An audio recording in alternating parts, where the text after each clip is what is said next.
Steven. References. Oh, no. Alright, let's talk about Dr. Sleep. Because, okay, so I just watched The Shining 2 nights before I watched Dr. Sleep. I've been reading the book, and then I read Dr. Sleep. I've been preparing, and I like the books a lot. They're, as any other Dr. King, as any other Stephen King book, it's long, and it's vulgar. There's a lot of detail. It's Stephen King. This is gonna be like a review for both, because I just watched The Shining too. So, The Shining I liked. A lot of people were just watching for the first time around the same time I was, and they were saying they didn't like it, which was starting to scare me because I'm like, man, I spent so much time reading this book, and now the sequel is about to come out, and I was super excited. I'm reading Dr. Sleep right now, and now people are telling me that The Shining's crap, and so I kind of, just kind of got discouraged about it, and I just didn't really care that much. But then Cole, my roommate, was like, hey man, we gotta go watch Dr. Sleep, and I was like, yeah, I guess I'll do it. I need to get back on the book. I need to watch The Shining. So we watched The Shining here one night, and I get why they're saying it's not that good, but I mean, it's from the 80s, right? 1980. It's kind of slow. It seems like it's drawn out a lot too. But like overall, the whole story, it's pretty cool. Like it's a kind of a neat story. I like it. And Jack Nicholson was like so good in that. And I think, okay, fast forward to Dr. Sleep.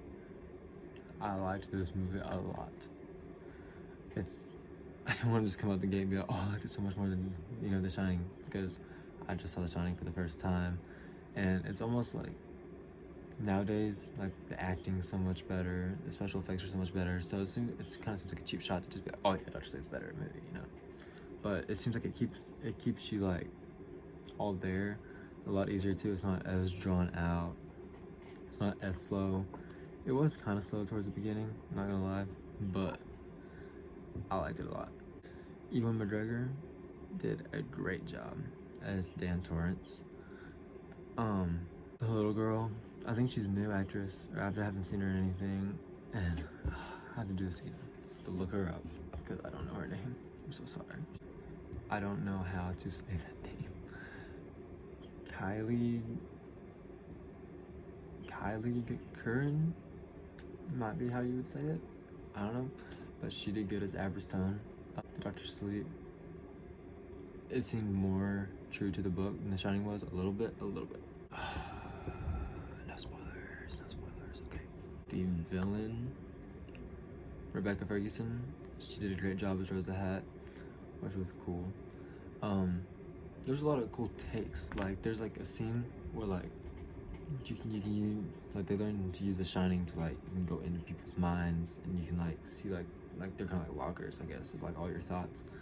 And there's like this super cool shot where like Abra's on the other side of the world from Rose, and it's like her mind like going that far over there. The way the camera is, and there's just like this cool shot where she like, and there's this window, and it's like, it's pretty cool. I'm going to have to go into spoiler territory now, because the movie ends the movie ends with Dan sacrificing his life to get Abra out of the Overlook, which is how The Shining book ended, when Jack does that for Danny in the book.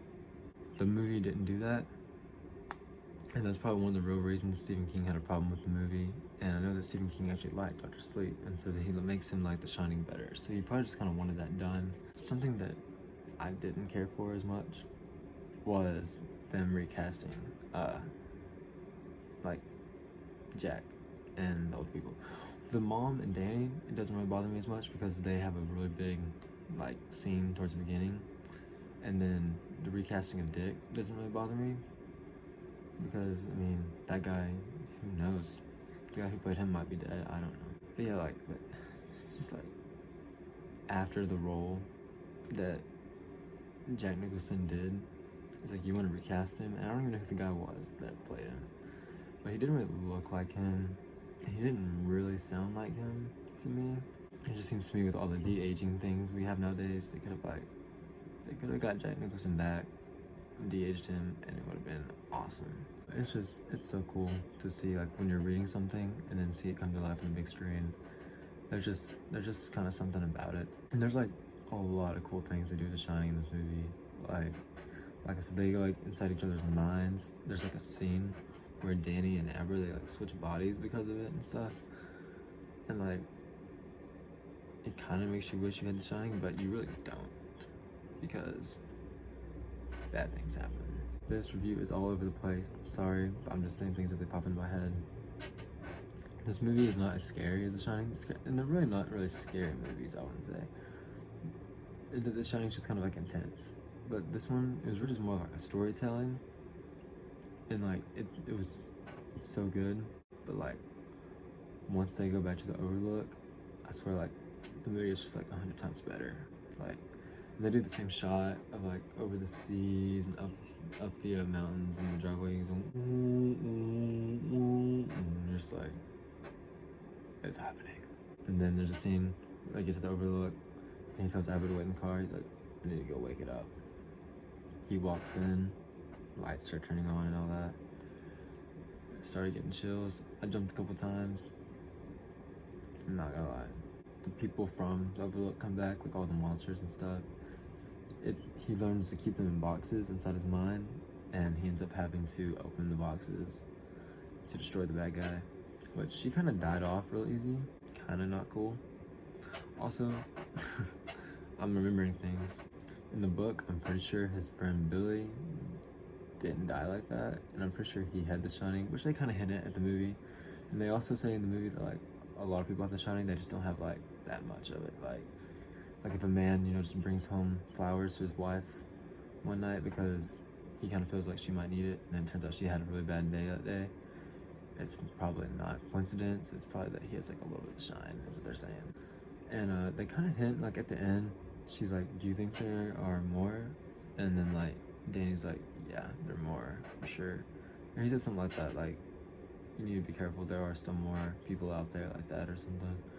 So I mean, I don't know if Stephen King's writing a third one, if they might just try to make a third movie, or if they're just like decide that we're not gonna pretend like we just saved the whole world. There's definitely more people out there. Like, I don't know. When it comes to like blood and gore, there are scenes that are pretty intense in this movie. The scene where they are killing the baseball boy, that was hard to watch. That was the hardest part to watch. It's messed up. It really is. And there's a scene where like Danny gets stabbed or something, and then the girl's like sticking her finger like in the hole that he got stabbed in. There's like blood gushing out. I'm just like, oh. But the toughest like blood-wise scene was like a girl. She gets her like, there's like a part where a girl gets her like hand stuck inside like a lock, like one of those file cabinets, and like it gets pushed in, and then like they're opening it, and there's like you see her skin getting ripped off. I remember going, and I remember Ryan sometime going, oh, and Cole, I think, laughed at us because we were gagging. And if I see another naked old woman in a movie, I'm gonna flip. Stephen King needs to chill on the naked old white people, because there was one in It Chapter 2, and it didn't show much, but The Shining, and then in this one, it's not as noticeable. It's just like, dude, chill. You got a problem. Yeah, so I mean, like, out of 5 stars, I give this like 4, maybe 4.5. I'm gonna go with 4. If you've seen The Shining, it's definitely a must watch. You have to go watch it. If you didn't like The Shining, I still think you should watch this, and maybe it'll justify it for you, like it did for Stephen King. If you like Ewan McGregor, go watch it, because he's got a sick beard in this movie. It's like at the beginning, he's like got this like full beard, and I just hope that's what I look like by the end of No Shave November. That's my review. I'll put some more reviews over here, subscribe button over here. Thanks for watching. I know I rambled on. That was not organized at all. I really enjoyed the movie. I'm just now realizing they didn't ID me the other night. It's facial hair. Oh, yeah. We'll see y'all next time.